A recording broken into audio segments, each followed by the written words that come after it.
নরসিংদীর মনোহরদীতে ঐতিহাসিক ৭ই নভেম্বর বিপ্লব ও সংহতি দিবস উপলক্ষে আলোচনা সভা ও কারা নির্যাতিত বিএনপির নেতাকর্মীদের সংবর্ধনা দেওয়া হয়েছে। বৃহস্পতিবার সন্ধ্যায় খিদিরপুর ইউনিয়ন বিএনপি ও অঙ্গ সহযোগী সংগঠনের উদ্যোগে রামপুর বাজারে এই সংবর্ধনার আয়োজন করা হয়।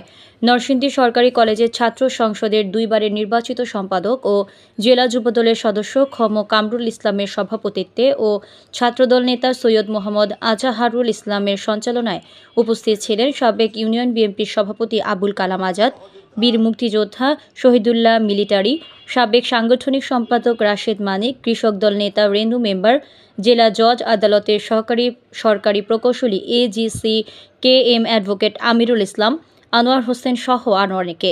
শেষে আওয়ামী লীগের দুঃশাসনে কারা নির্যাতিত নেতাদেরকে ফুলের মালা ও ক্রেস্ট প্রদান করা হয়।